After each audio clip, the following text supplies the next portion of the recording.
Hey everybody, Evan with Overgrown Cannabis here. I'm on my way to visit and interview Hilary Hodge. She's running for Board of Supervisors in Nevada County in District 3. So let's check it out. So I am here today with Hilary Hodge. How's it going? And you're running for District Supervisor of District 3 in Nevada County. That's correct, yeah. And that pretty much encompasses most of the downtown Grass Valley area? Yeah. So, Squirrel Creek, Cedar Ridge, and some unincorporated areas along highways 20 and 49. Awesome. Yeah. Well, maybe first you could tell us a little bit about your background and what got you into county politics.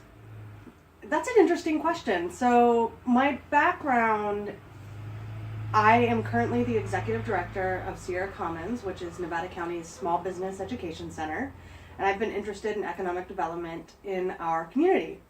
So I've been working with small businesses, with startups, working on business plans, working with current businesses who are moving more into an online economy, working with marketing because marketing has changed a lot in recent years. And as a part of working with community members and their businesses and local businesses, I got really interested in economic development. The County Board of Supervisors sets the economic development plan for the community. Mm-hmm. So when I started looking into some of the ways in which our Board of Supervisors were using taxpayers' money to focus on trying to attract Silicon Valley companies up here, they started a virtual reality incubator that failed in the first year. I started to get really frustrated about the direction of our economy, particularly for young people in our community. We don't have a lot of opportunities for young people. And, you know, as a young person myself, I got kind of depressed watching all of my friends move away for better opportunities. Right. I wanted my friends to stay here. And frankly, they wanted to be able to stay in the community as well. I have a lot of people in my life who now live in the Bay Area because that's where the jobs were. Sure. But they want to come home and they want to raise their kids here. So I want to change the economic direction of our community to include the future, and I'm a part of that future, and I'm a voice for the future. That's awesome. Yeah. So now you're running against Dan Miller. I am. And he's the incumbent. He is. And maybe you could draw a distinction, like you were saying with this, you're really interested in people being able to pursue small business here and having economic opportunity here. So maybe you could say, you know, what is Dan Miller's position on that sort of thing? You know, it's interesting. So he was one of the major proponents of Measure W, which was basically a ban outdoor grows. Cultivation. And that got the electorate very fired up in this county. It did. And in my experience, our economy is very tied to the cannabis community. Indeed. I mean, this is not an emerging economy by any means. Yeah, it's been here for a while. Yeah, in our county. Yeah. It's really integrated into the rest of the businesses in our community as well. So, for example, we have restaurants in Nevada City. Their best quarter is the third quarter. Right. In most tourist towns, it's the summer, but that's not the case for us. Because of all the work that comes into the county at that harvest time of the year. Yeah. And then that's putting people in the restaurants, going to the grocery stores, the hardware stores, all these places are booming because of that. Right. So you see a future for legal cannabis in our county. I do. And I think there's a present here that hasn't been acknowledged by the current board and certainly not by my opponent. Sure. And I think that we could go in a better direction and integrate that economy into our whole economy in the community. And I think it will be to the benefit of our entire county. Absolutely. So maybe you could talk a little bit about how you see legal cannabis moving forward in the county with Hilary Hodge as a supervisor. Yeah, so I'm for tax and regulate. You know, we have a number of people in the cannabis economy, in the cannabis community, who really want to be a part of legal cannabis. They're ready to be recognized. They're ready to follow whatever ordinance comes forward within reason. You know, we still want business to be able to be done in our community. Sure. So, you know, with the cannabis community in mind, being able to bring people who have traditionally been in the shadows, who've been afraid about retaliation, who worry, you know, within the Prop 205 sort of industry that, there were a lot of gray areas. Now with Prop 64 and legal recreational cannabis, there was a pretty clear mandate from the voters of California about legalization. And, when you have the good players doing the right thing, you can weed out the bad players. Yeah, I agree. I think the good players just want to know, how do we play? Right. We want to have some rules so that we can get into compliance, and so we can come out of the shadows, like you said. Yeah. Well, I think that's great. And I wanted to ask you also, because I know it's a big issue here in Grass Valley, what's your position on homelessness here? I know that you've presented some solutions, because I know that's an issue that affects particularly your district here in Grass Valley. Yeah, so there are going to have to be partnerships formed, particularly with the city of Grass Valley and the county. There was a low-income housing project proposed for Old Tunnel Road that the Housing Authority had targeted as a really reasonable project. There was funding for it, and it was turned down by the City Council of Grass Valley because it was going to be a burden on the services here, fire and the hospital and police. We do have some staffing issues.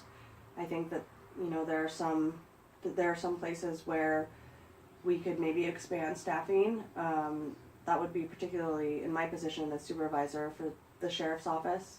Right. In order to help balance out some of the burden on the city of Grass Valley with regard to services.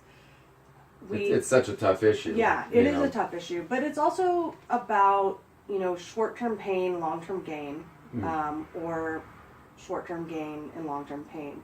If we invest up front in, the people who are struggling in our community, if we keep them off the street through rapid rehousing program, through temporary shelters, through placement, through vouchers, things like that, it'll save the county money on the other end. Yeah. Chronic homelessness is very costly. It's very expensive to maintain the services needed to help the people who are in most need. So a little bit of investment up front, making sure that people can avoid homelessness in the first place. It's going to take housing stock. We need to build affordable housing. We need to build low and very low income housing in our community. Much of our community, our homelessness, in most communities it's primarily vets, and it's children who are in the foster system who timed out. According to our Health and Human Services Director here in our communities, 15% of our homeless population are children. That's a community crisis. It's not just about, services. At that point, it's about humanity. Absolutely. We need to do better. So, you start on the front end with affordable housing. You work on the back end to help the people who are currently chronically homeless. Much of hospitality houses, shelter, these are people who are traditionally not chronically homeless. These are people who are working in our community. They have full-time jobs, and they couldn't find another apartment. They can't find a place because it's so hard to find housing here. Yeah. Right? Well, that's an issue that's near to my heart because I'm a former homeless person. So I think that's great that that's something that you're tackling. And I know it is a complex issue, but I think that's good that you're willing to face that head on. Yeah. Is there any other issues that you wanted to highlight? We need high-speed internet for our whole community. High-speed internet. Yeah. So there are a lot of obstacles. Utilities are hard. But there are a couple of pieces of legislation that are coming through the state of California that have to do with fire, but it's incentives to in-ground utilities. Yeah. So if we're gonna open the streets up and bury some of our electrical, which we should, I think as a fire prevention measure, that's imperative. Sure. But let's throw some fiber in there. Let's get some fiber in there while we got it open. Let's get some broadband going. Well, that you can't. I won't argue with that. I won't argue with that. I mean, we all use the internet more and more, and I know, especially with a lot. I mean, this may not affect your district as much, but a lot of the rural people have a real hard time getting internet, and so that's great. Yeah. And then I know you have a debate coming up tomorrow night. Is that right? A couple of them. March 4th. Maybe give us the schedule of that. Yeah. So March 4th. at 6 p.m. at the Nevada County Association of Realtors. Okay, and I have the address. I got the address down. It's 336 Crown Point Circle in Grass Valley, or you can Google it. And we'd love to have people come out and check that out. Oh, for sure, yeah. Yeah, that would be great. And then on April 17th, that's a Tuesday, there's a back-to-back forum hosted by the Nevada County Cannabis Alliance and the Nevada County Food Policy Council. Oh, cool. So that's going to be one long night, and that's on April 17th at the Nevada Theater. Okay. That'll be broadcast on KVMR. Thank you, Community Radio. Awesome. We love KVMR. Yeah. And then on the 19th, the League of Women Voters are hosting all three of the supervisor candidates. Sue Hook is running in District 4 unopposed. Okay. And that will be at the Rood Center, and that's hosted by the League of Women Voters, and it'll be moderated. And awesome. so, I remember when they used to host the presidential debates back in the day. Yeah. Okay, well, that's great. And then how do people find out more about Hilary Hodge and the campaign and how they can get involved? Yeah, so they can go to Facebook/Vote Hodge. them. Facebook/Vote Hodge. You can also go to my website, HilaryHodge4Supervisor.com. That's spelled Hilary with one L, and 4 spelled all the way out, FOR. My platform is there if you want to know more about the other issues that I care about, and you can contact me through there as well. Awesome. Well, thank you so much for your time, Hilary. Yeah, I really was great. appreciate it. I really and, appreciate yeah, it. and I wish you the best of luck. Thanks. Yeah, all right. Yeah. I hope you enjoyed our interview with Hilary Hodge.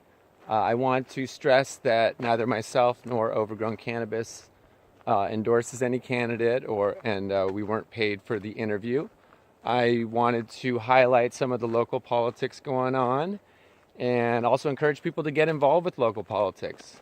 Local politics are, have the most impact on your life directly, and it's surprisingly accessible. So I hope you enjoyed it. Be sure to like and subscribe below and follow our journey here at Overgrown Cannabis.